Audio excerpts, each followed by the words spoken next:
sick of this weekend. I don't even want to. All right, everyone. Welcome back to our next episode of This Takes the Cake. Today we have Terrica with us, a wedding mastermind. She's been in business for 19 years, and she started in wedding planning, but now she's an industry speaker. So she's going to walk us through all of the things, her journey from start to finish, and we'll get to learn more about her today. So welcome to it, Terrica. Thank you so much. I am so excited to chat with you. I really appreciate you having me on. Yeah, absolutely. And it kind of just tell us from the start, how did you get into wedding planning? Oh, wow. Well, we'll start strong. Yeah. Something easy, right? Softball. I was actually studying legal studies at the time of my life when I became a wedding planner. So I decided that I wanted to be involved in other unforgettable moments of people's lives as opposed to a criminal case. So I decided to follow a passion of entertaining and just really loving romance and going headfirst into wedding planning. Had never been in a wedding before, never had a wedding, never been to a wedding. As a matter of fact, I went to my first wedding this year.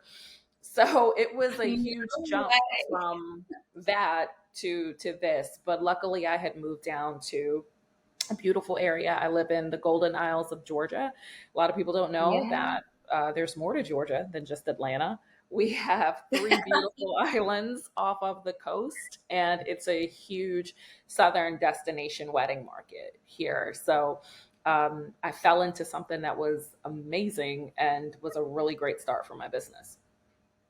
I love that. So you made the move and then you literally just dove head first. Did you do like research on the back end? Did you just kind of create a package and go into it? How did you get like your first data nerd? So I did a ton of market research. I would come down and meet a few vendors and talk to them, spend a lot of time at different venues. And just by speaking to a lot of people, I was crafting what I felt like the market needed and what they wanted. So a lot of it came from the resorts here having a pretty robust planning team, but nobody to really execute on the day of. So as opposed to everybody just jumping right in and saying, oh, I want to be full service. I want to be, a designer. A designer wasn't even a thing back then. But I was like, no, I'm going straight for coordination. I'm going straight for management. And the more coordination that I did, the more presence I had at these venues. And then the more the venues would refer me, and then they would refer me earlier and earlier. So that really helped me build a planning company. And then when I finally got tired of mason jars and burlap, that's when I moved into design.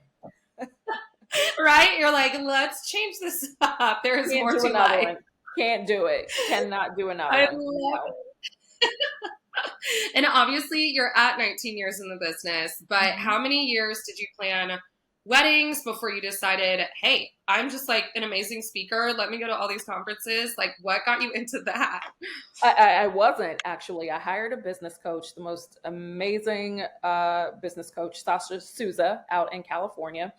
And I was telling her, there's a specific venue that I really want to work at. So I need you. She's done several celebrity events, several very high level events, destination weddings. I was asking her to help me. So I joined her program and she worked with me one-on-one. And she's like, send me everything that a client touches. And I did. And she's like, look, your stuff is up there with mine. I don't know why you're not there. I don't know if it's a social dynamic thing or not, but you really need to teach the way that you do your proposals. And I'm like, oh, girl, that's cute. But that's not why I'm here. I really just want to work at this, hear me. I want to work at a specific venue. And she said something, Alyssa, that changed my entire life. She said, you're thinking too small. And I was like, oh, okay. Like she snatched me by all my edges. I was like, well, all right, I'm listening. And she used her name and her influence to get me into one of the largest industry conferences. And, it's been that way for the past 7 years. So once I got up on stage, I've got a big personality. I enjoyed it. And I was like, oh, I got to have more. And here I am. I love it. And honestly, you're such a natural at it. Like we've seen you Oh, in thank Vegas, and I don't you. know if that's the conference you're referring to, but we were No, like, oh my Cater gosh, Source. oh my God, such a good one. I love that. And is that your favorite? Obviously, there's a ton that you speak at, You but cannot ask me that. That's like asking me if I have a favorite child. it's All of no them are my fair. favorite, right? No, Wedding MBA was my second one. And Okay. that was insane for me because that was a whole, well, both of them were insane because the first one, I got up there, the room is full of people, and I'm like, okay, no pressure, first time, right? And Yeah. as I'm going through the middle of my presentation, the fire alarm goes off and nobody leaves. And I'm like, well, all right, girl, if these people are willing to die for you, if they're willing to burn up for what you're saying, you better make it good. So Right? that's that was nerve wracking. And then you've seen what it's like in Vegas. It's humongous. And so that was It's another, insane. it's literally insane. So that was another one. And now I love them all. I love the smaller, more intimate, like industry chapter events that happen. And then I eat up Cater Source and Wedding MBA and DWP. I love the big rooms. It's so much because it still feels like I'm still chatting with a couple of friends around the table. Well, absolutely. And people love the interaction and obviously the advice. Obviously, like everyone jokes around. Like you Yeah, obviously bring up kind of like your word swaps and then these quotes. Like I feel like one of the times we were in Vegas, it was something along the lines of like poor planning on their part doesn't warrant urgency on our part. And we were like, yes, absolutely. this is it. Like, girl, you are not about to stress me out. You are because you waited too long. No, absolutely not. it No. yeah, exactly. Like we're human beings too. Thank Hmm. you. I Yes. love it. And obviously, like we've talked about the quotes and all of that good stuff, but kind of tell us about like other topics that you find important to speak on, that you find inspirational to pros trying to learn. What's kind of like your go-tos? So my wheelhouse has always been sales, proposal, and pricing. Just because that was always something that I wanted to know from the very beginning. And I live in a small market. And at that time, there wasn't a lot of the whole community over competition thing. Like a lot of people, they were doing a lot of gatekeeping. They were very guarded about Yes. what they shared down to their referrals. So I recognize that there are people out there who don't have ready access to a lot of good advice. And so they're just doing a lot of trial and error, which can be quite costly.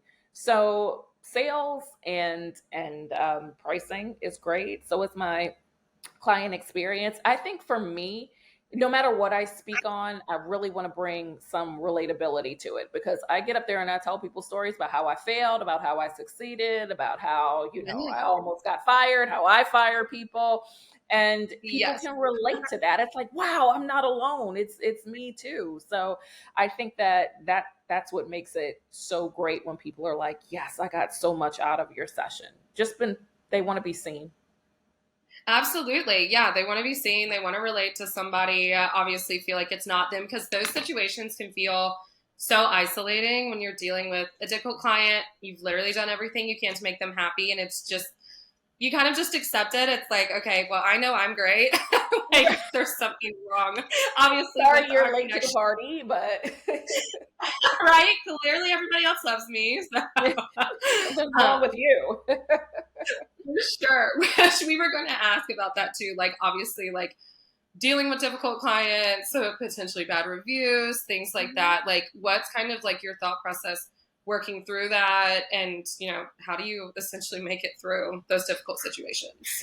Well, first and foremost, I don't want to say like the more time you spend in this industry, the better you get at it. You know yourself and you've been with yourself a whole lot longer than anybody else has. You've been with Yeah, yourself a whole lot longer than you've had your business. So it's very, very important to pay attention to the red flags when they're there. You knew that client didn't have no business being your client from the very beginning.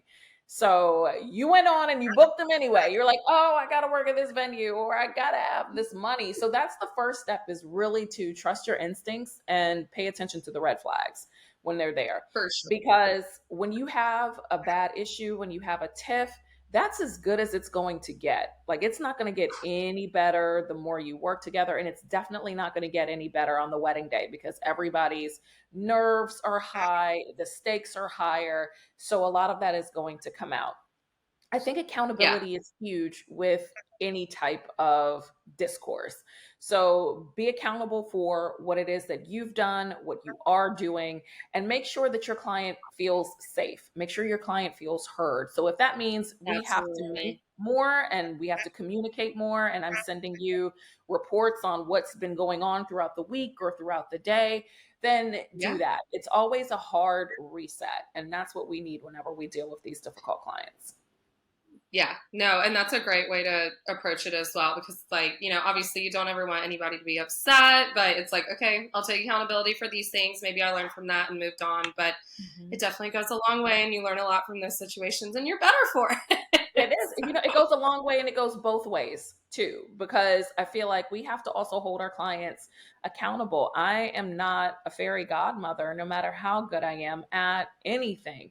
So I can only do Exactly. what you give me, what you empower me to do. So if I'm asking you for information, if I'm asking you for decisions and you drag your feet, well, this is why the cost is 2 times more now, or this is why this isn't available. So yeah, Yeah, accountability goes a long way, but it also goes both ways. it does. No, for sure. And it kind of reminded us of one of these quotes that you had. The person who is hustling will never understand the person who is hating. They don't speak the same language. So At all. No, kind get of the tell Rosetta us where Stone. that came from. Get the Elaborate on Rosetta that for Stone. us. Go download Duolingo because I cannot understand you. If you're upset, if you're hating, if you're stagnant, I don't understand what it is that you're saying to me because Yeah. I'm hustling. I'm always trying to make $1 out of 15 cents. I'm either hustling to make more money or I am hustling to rest. So yeah, that's my thing. Absolutely. It's like two different worlds. Mhm. It's like we For don't cross the sure. same boundaries. I know. I love it. And of course, like I think we heard that we trademarked your name. So kind Mhm. of tell us about that process. What made you do it? All that good stuff.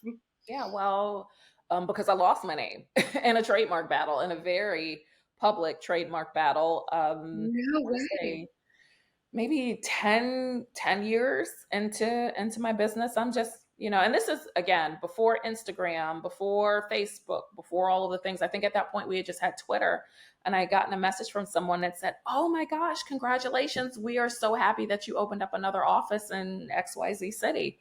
And I was like, "But I didn't." And so they're sending me all of That's this not stuff, me. and I find out that, and this is after I've been published, chatting a lot on Twitter and doing everything else. And I was like, wow, yeah, this can't be. So me thinking that I'm being a helper and that I'm being a really great community builder, I reach out to this person and I'm Yeah. like, hey, you should change your name because it's going to have a lot of brand confusion here. I already have it. So, and you just started your business. So there's still enough time for you to make changes without it being too detrimental to your brand, to your experiences, to your Absolutely. clients. And as Yeah. opposed to responding back to me, they went and filed for a trademark for my name. So No yeah, way. that started a very huge public battle, which I ended up just throwing my hands up with. My lawyer came to me one day and they were like, look, we know you really want to fight this, but it's going to get super expensive because they were arguing that they should have it and why they should have it. And we kept filing all of these motions and going back and forth with court. And I'm just like, you know what? I got to let it go.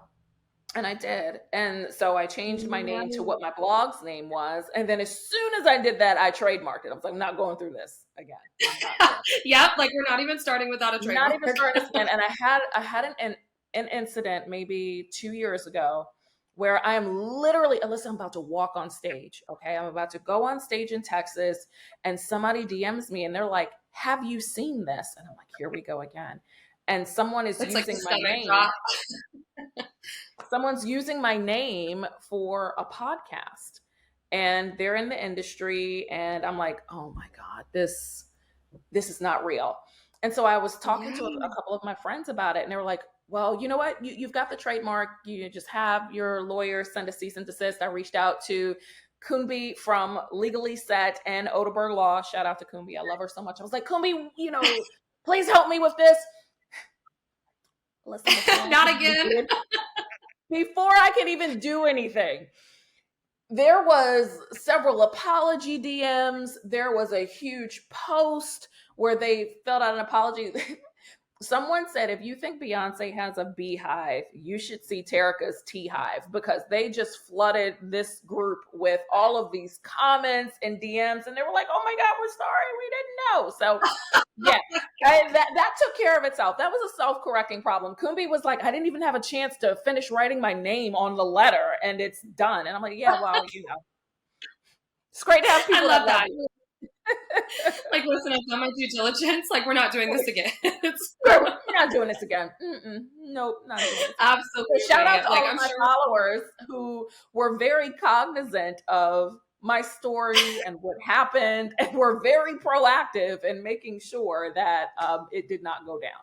So I appreciate that. I love it. Not again. That's great. Really, not on my watch. Obviously, this is right? And this is probably one of the things that you would be telling yourself from starting out to now. So kind of tell us about the other things, that obviously come up. I mean, owning a business is fleeting and it's very up and down, and we go through all these different things. So the trademark being a big one, but kind of what is other advice that you give to yourself starting out, anybody else that is, from now to then? Girl, I've had like 3 different names, 40,000 different logos throughout the course of it would be like, oh, bang, Happy New Year. And I'm like, oh, I got to get a new logo. Oh, I got to do this. It was so insane.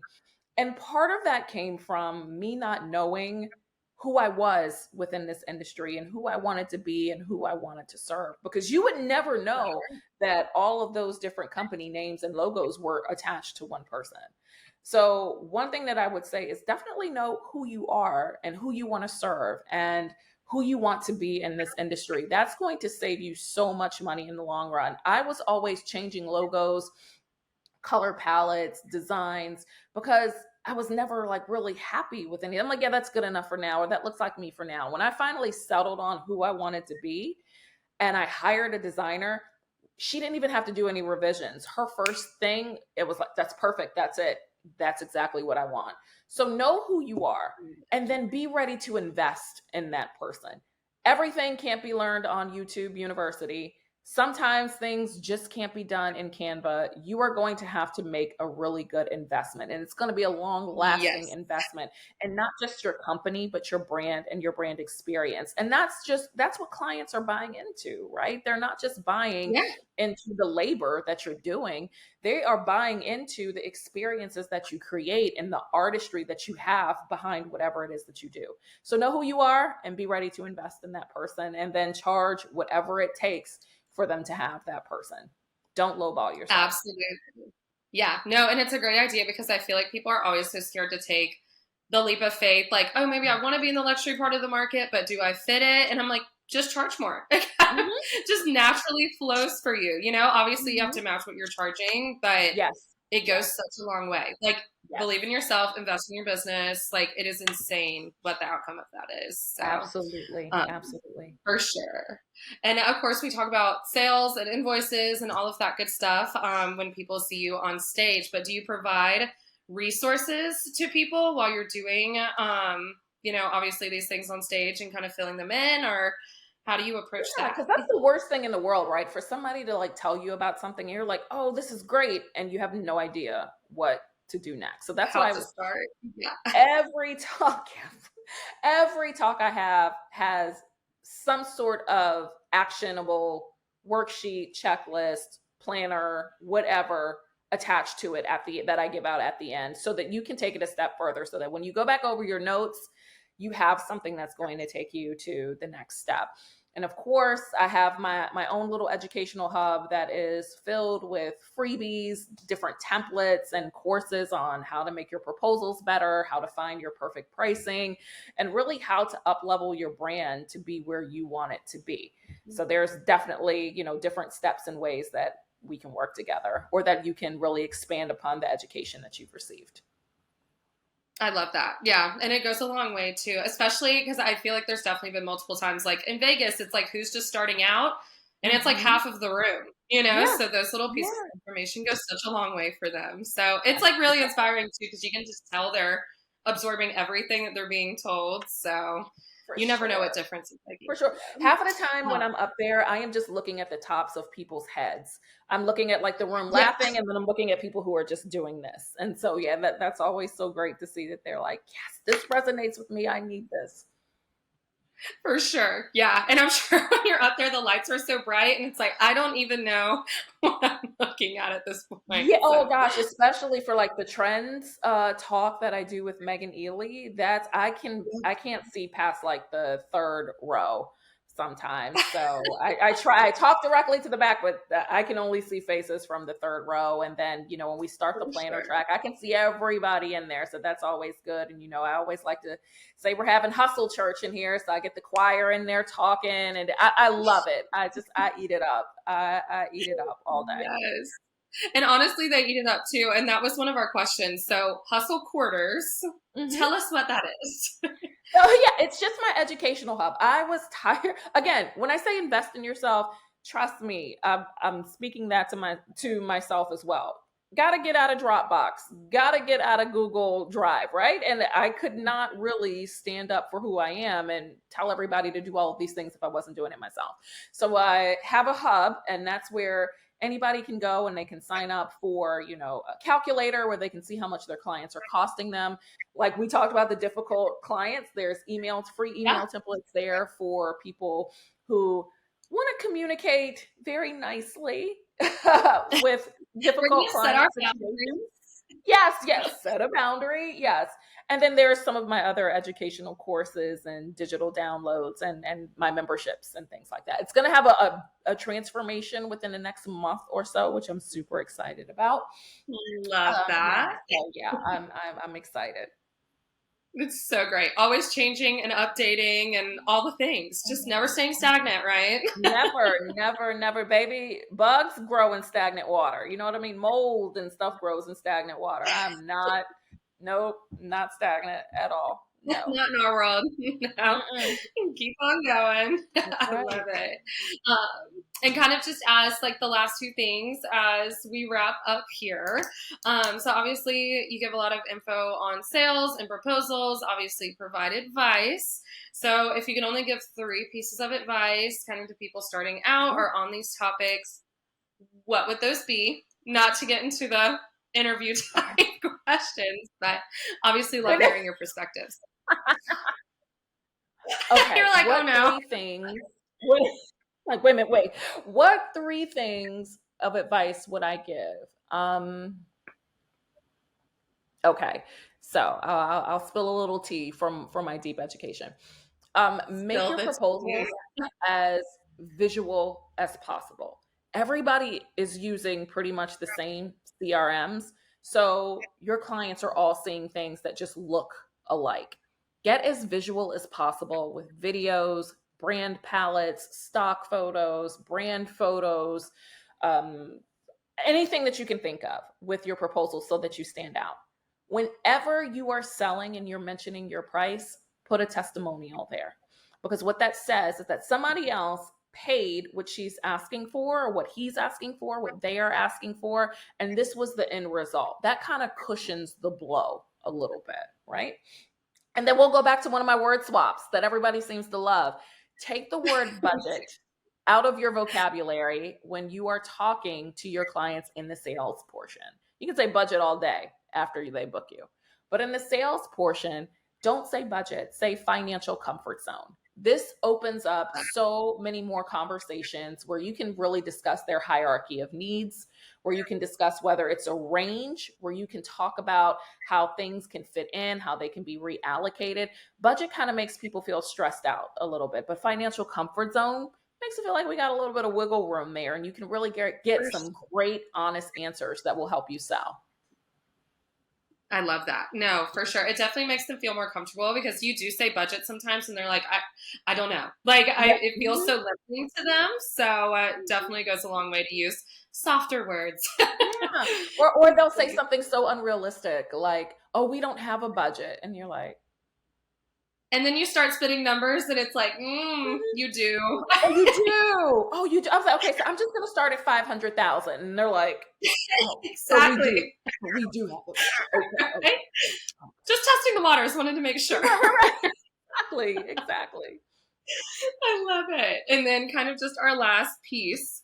Yeah. Speaking of spilling the tea, all of the good things, do you have any like really good stories that you want to share with us and just things that take the cake? Can think on it if you need to.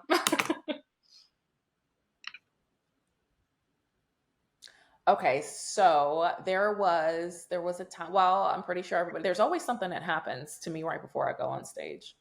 I just cut my finger right before going on stage, and like I had to get two military medics to patch me up, and then I was like, "Look, I don't care. Just don't get it on my shirt. Make it stop. I have to go." That happened. Fire alarm went off. I busted my dress literally as I'm about to walk up on stage. And Nairi had to sew me into my dress right behind the curtains there. Yeah, so those are a lot of things, but wedding wise, gosh, Oh my we've had a lot. We've had the bride's brother beat up the groom at the rehearsal dinner, and so we had to get in an extra makeup artist to cover up all of the bruising. We had a mistress of the deceased father show up and get into it with the wife at the reception. We had a mother coming in full funeral garb when she walked down the aisle. We had another one who wore a wedding dress down the aisle. Girl, it is crazy in these streets. It is so crazy. So that's why when people are like, "Don't you want a wedding?" I'm like, I don't know about that. It really brings out the best in it. Yeah, like I don't know. My people are crazy, so I don't think so. No. Right? I know, definitely seen enough. Yeah. Like definitely being down here, like even in Charleston and whatnot, people are like, it's probably so formal and and I'm like, from the outside, like these stories sound like what you're bringing. I'm like, what am I bringing you? Baby, they come down to this low country and lose their minds. They just lose their entire minds. Like, madam, this is a formal event. Why are we doing this here? Yes, it's I know. Insane. I don't know if because all of them are on vacation and they're just like wild and out, Bingo. But like what is going on? Bingo. So, yes, absolutely. I love it. Yeah. And obviously, like it has been amazing having you on. Obviously, thank you so much for taking the time. If you want to tell our listeners where they can find you and spell all of those details for us, definitely let them know. Yes. So I am on Instagram at introducing Terrica. You can also find me on Facebook under that same thing. You can visit me at hustlequarters.com to get more information about my education and my speaking calendar as well, where you can come and meet me in person. Come say hi. Love that. Well, thank you so much, Terrica. It has been such a pleasure, and we'll be excited to see you either in person, on stage, podcast, wherever it is the next time. That's right. Thank you so much for having me. This has been awesome. Yes, absolutely. Thank you, and we'll see all of our listeners next week. Bye-bye.